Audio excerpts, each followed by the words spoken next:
This is Radio Nepal. I am DILA PARSAI with the news. The headlines first. Investment Board Nepal approves investment of 73 billion rupees for construction of 2 hydropower projects. Prime Minister Sherbahadur Deuba directs concerned agencies to make long-term plans for increasing electricity consumption. CPN Maoist Centre Chairman Pushpakamal Dahal Prachanda rules out power sharing with judiciary in recent cabinet expansion. And US Taliban hold first talks since Afghanistan withdrawal.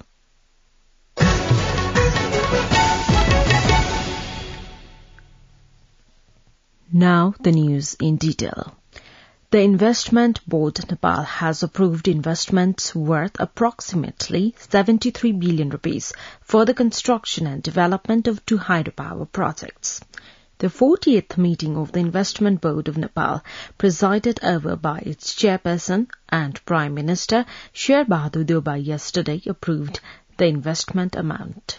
As per the investment approval, the Dolakha-based 56-megawatt Jumkhola hydropower project will attract investment of around 10.5 billion rupees, while Sankhwa Sabha-based 900-megawatt Arun III hydropower project will receive investment of 62.26 billion rupees.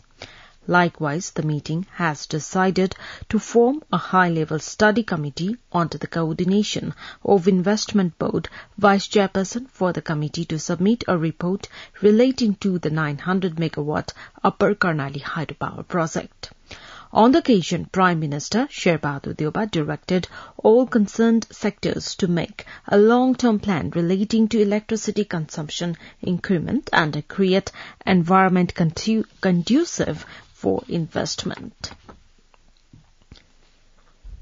Prime Minister and Nepali Congress President Sherbahadur Deuba has assured to entrust appropriate responsibility to the qualified and capable party members who could not be inducted in the cabinet expansion. Unveiling a book, Visheshwar Prasad Koirala, Shatabdi Sandarbha, published by the U.S. chapter of School of Democracy yesterday, Prime Minister Deuba said that he was also feeling sad for not being able to induct some capable party members in Friday's cabinet expansion. CPN Maoist Centre Chairman Pushpakamal Dahal Prachanda has ruled out any power sharing with judiciary in the recent expansion of cabinet. Talking to media persons in Chitwan yesterday, he said Gajendra Hamal was appointed as a minister from the ruling Nepali Congress quota. On a different note, he said that the incumbent government was at work to save the lives of people by providing them with COVID-19 vaccines. Finance Minister Janardhan Sharma has expressed his commitment to ensuring free public education. Inaugurating the 12th Annual General Assembly of the National Campaign for Education in Kathmandu yesterday, Minister Sharma, however, said he would not allocate budget for the proposals presented without proper homework, plan and vision.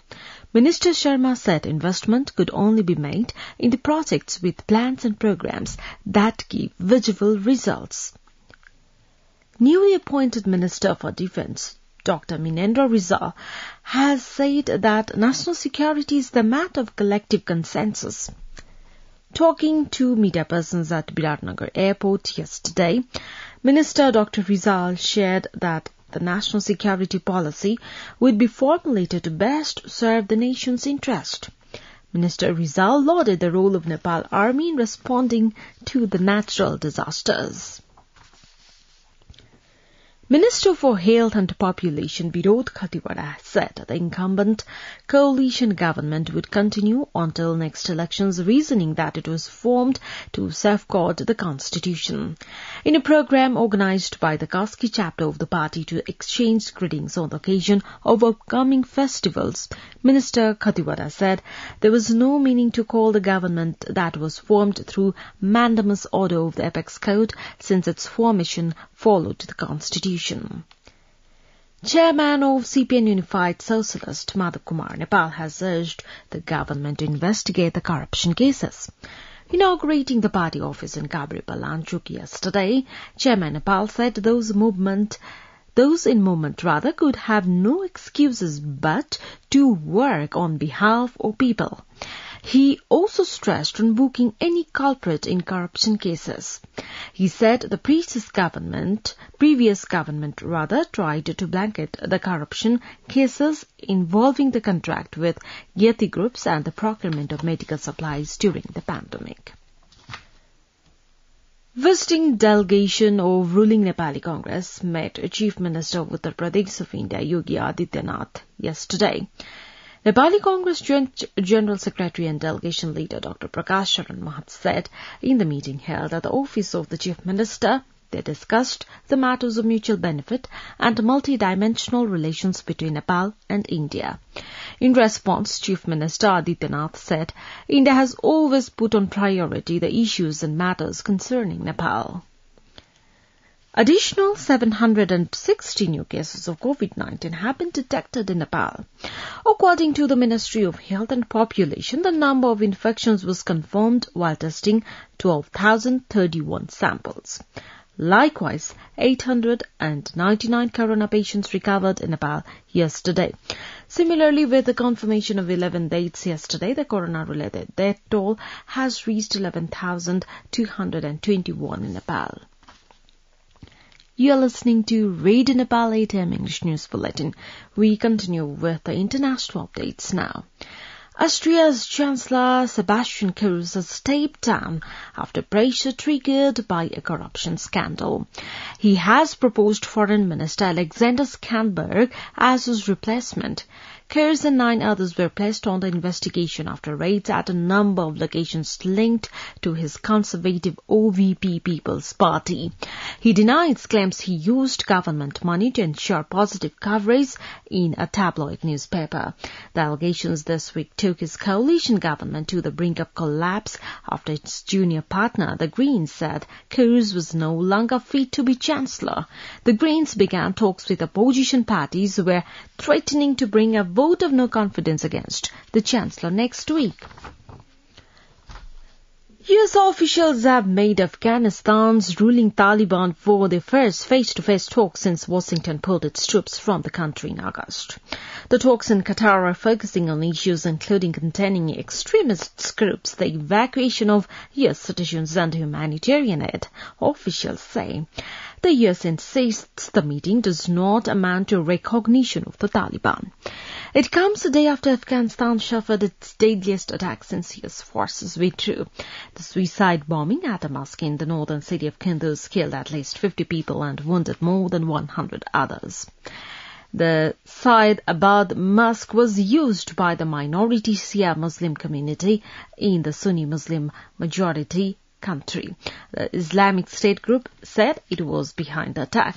Speaking after the talks with the U.S. opened in Qatar, Afghanistan's Taliban-appointed Foreign Minister Amir Khan Muttaqi said the two sides had agreed to uphold the terms of the Doha Agreement signed in 2020. The deal includes broad obligations on the Taliban to take steps to prevent groups such as Al-Qaeda from threatening the security of the U.S. and its allies. Now the general weather forecast for the country for today.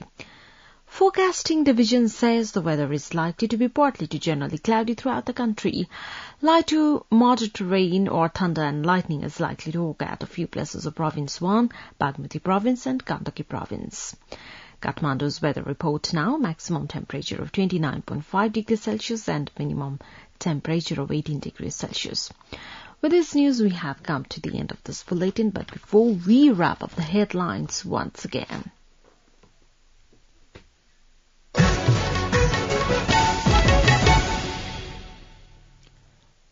Investment Board Nepal approves investment of 73 billion rupees for construction of 2 hydropower projects.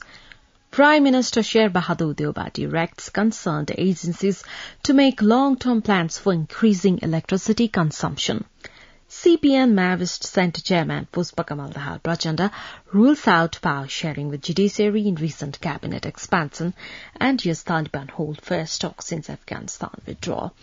Well, that's all that we have for this edition. Our next English news edition is at 2 in the afternoon. You can also log on to our website www.radionepal.gov.np for more news and online programs. Stay tuned, stay safe, and have a good day.